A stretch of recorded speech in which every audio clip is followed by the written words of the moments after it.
નમસ્કાર વિદ્યાર્થી મિત્રો, હું Divesh Vaghasiya maths equal magic માં તમારું સ્વાગત કરું છું. જોઈએ આજે ધોરણ 6 વિષય ગણિત ચેપ્ટર નંબર 11 બીજગણિત, જેમાં સ્વાધ્યાય 11.1 એમાં જોઈએ નીચેની મેચ સ્ટિક પેટર્ન બનાવવા માટે કેટલી દિવાસળીની જરૂર પડશે તેનો નિયમ શોધો. અહીંયા આપણને અલગ અલગ 4 થી 5 દાખલા આપેલ છે.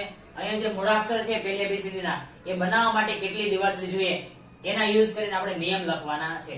તો પેલું આપણને આપ્યું છે મૂળાક્ષર T માટે પેટર્ન T. તો T છે એ કઈ રીતે બનશે? જો એક આપણે આડી દિવાસળી ને એક ઊભી દિવાસળી લેશું એટલે T બની જશે. તો દિવાસળી કેટલી જરૂર પડશે? 2. તો આપણે શરૂઆત કરીએ. દિવાસળીની સંખ્યા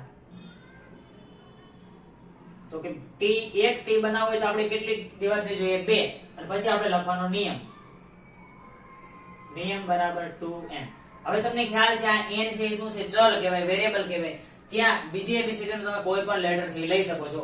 આપણે જનરલી બધા દાખલામાં શું યુઝ કરશું? n. તમે એના સિવાય ABCD માંથી કોઈ પણ અક્ષર લેશો તો ચાલશે. ચાલો, મૂળાક્ષર Z માટે પેટર્ન. તો ચાલો Z બનાવો તો શું કરશું? એક આ રીતે, એક આ અને એક આ, ટોટલ 3 દિવાસળી જોઈશે, બરાબર? તો આપણે લખીએ દિવાસળીની સંખ્યા.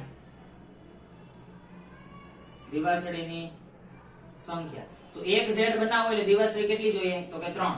તો નિયમ આપણો શું થઈ જશે? નિયમ બરાબર 3n. ક્લિયર છે? ચાલો, મૂળાક્ષર U માટે પેટર્ન. તો પહેલા આપણે લખશું દિવાસળીની સંખ્યા.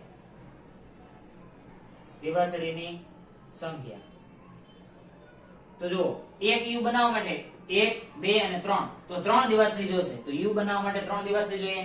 તો નિયમ શું થઈ જશે? 3n. નિયમ બરાબર 3n. ચાલો આગળ વધીએ. મૂળાક્ષર V માટે પેટર્ન. તો પહેલા લખશું દિવાસળીની સંખ્યા.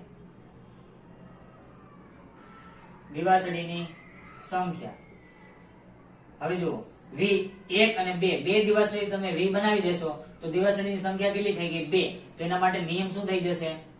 2n. નિયમ બરાબર 2n. ક્લિયર? ચાલો, મૂળાક્ષર E માટે. તો પહેલા લખશું દિવાસળીની સંખ્યા.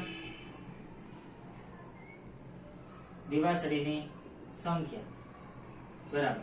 ચાલો, ઈ કઈ રીતે બનશે? જુઓ તો અહીંથી 1, 2, 3, 4 અને એક અંદર લીટી મૂકવી પડશે એટલે 5. તો એક તમારે ઈ બનાવવો હોય તો તમારે 5 દિવાસળીની જરૂર પડશે. તો આના માટે નિયમ થઈ જશે 5n.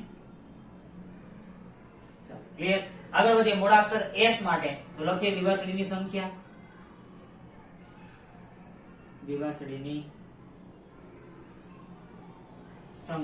S માટે ચાલો અહીંયા પૂછી જો 1, 2, 3, 4 અને 5.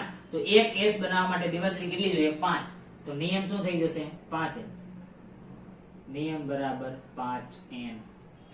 ચાલો, હવે આપણે A બનાવવાનો છે. તો પહેલા લખશું દિવાસળીની સંખ્યા.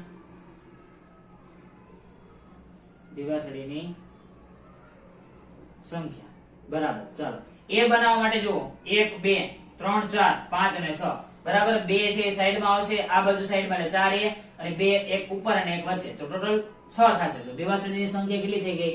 6. તો આપણા માટે નિયમ શું થઈ જશે? 6n. નિયમ 6n. ક્લિયર છે?